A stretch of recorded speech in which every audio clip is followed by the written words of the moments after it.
ఇప్పుడు మనము మొక్కలను నాటాము.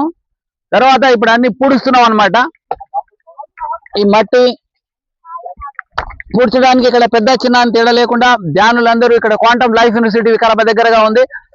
వికారాబాద్ నుంచి దాదాపు 20 కిలోమీటర్ల దూరంలో ఉంది. మరి ఇక్కడ 15 కిలోమీటర్ల, ఓకే 15-16 ఉంటుంది. అయితే ఇక్కడ మామిడి చెట్లు ఉన్నాయి, చూసారా? మామిడి చెట్లు, రకరకాల చెట్లు ఉన్నాయి. సో ఇవన్నీ కూడా ఇప్పుడే పాతడం జరిగింది. సో వీళ్ళంతా కూడా ధ్యానులు. మరి ఒకసారి అందరం చూపించారా? పెద్దవాళ్ళు చిన్నవాళ్ళు అందరూ ఉన్నారు. వీళ్ళ పనిని ఇష్టపడి చేస్తున్నారు. ప్రకృతి మధ్యలో ఊరిమే ఉత్సాహంతో, ఉల్లాసంతో. అది చూడండి, అందరిలో ఉత్సాహం ఉల్లాసం కనబడుతుంది.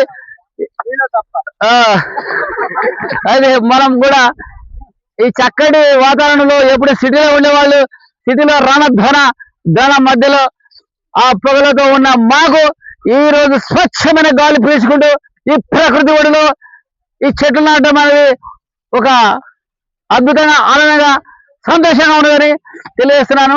ఇక్కడ అందరి ముఖాలు చూస్తే కూడా అదే అర్థమవుతుంది. చూడండి ఒకసారి అలా ఫేస్ లో చూపెట్టండి. అందరి ఫేసులు చూడండి, అందరి ఫేస్ లో చిరునవ్వులు ఉన్నాయి. ఈ పొద్దునే యోగా చేశాము. యోగాసనాలు కూడా చాలా అద్భుతంగా చేస్తున్నాయి. ఆరోగ్యానికి చాలా చాలా పనిచేస్తుంది. సో యోగాసనాలు కూడా చాలా బాగా చెప్పారు. తర్వాత న్యూటన్ గారు మెసేజ్ ఇచ్చారు, చాలా మంచి మెసేజ్ ఇచ్చారు. భగవద్గీత గురించి చెప్పారు, ధర్మం గురించి చెప్పారు, మళ్ళీ ఎన్నో విషయాలు చెప్పారు. నేను సాయంత్రం వచ్చాము, ఇక్కడికి మధ్యాహ్నం వచ్చాం.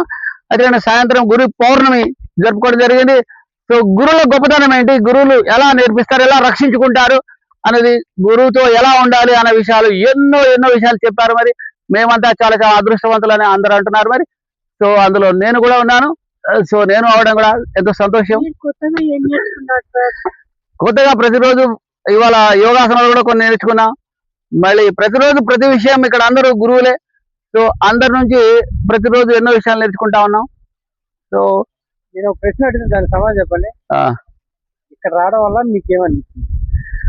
ఇక్కడ ముఖ్యంగా ఇంతమంది జ్ఞానుల మధ్యలో వీళ్ళందరూ సత్వగుణం ఉన్నవాళ్ళు, మళ్ళీ పెద్ద పెద్ద ఋషులలాగా వీళ్ళు ఎన్నో గంటలు ధ్యానాలు చేసేవాళ్ళు. సో అమృత తత్వంతో ఉన్నవాళ్ళు వీళ్ళ మధ్యలో కలిసి ఉండడం, కలిసి తిరగడం, కలిసి మాట్లాడడం, ప్రతిదీ కూడా ఒక జ్ఞానము గారం ఉన్నదన్నమాట వీళ్ళందరూ. సో అందరి నుంచి అన్ని విషయాలు నేర్చుకుంటున్నాం. అట్లా వీళ్ళందరూ ధ్యానులు. సో భగవద్గీత చెప్పిన జ్ఞాన యోగం ఇవన్నీ చేసిన వాళ్ళు కాబట్టి వీళ్ళందరూ ఒకరితో ఒకరు ఈజీగా అల్లుకుపోతారు. ఒక సొంత కుటుంబం కంటే కూడా ఎక్కువగా క్లోజ్ గా ఉంటారు.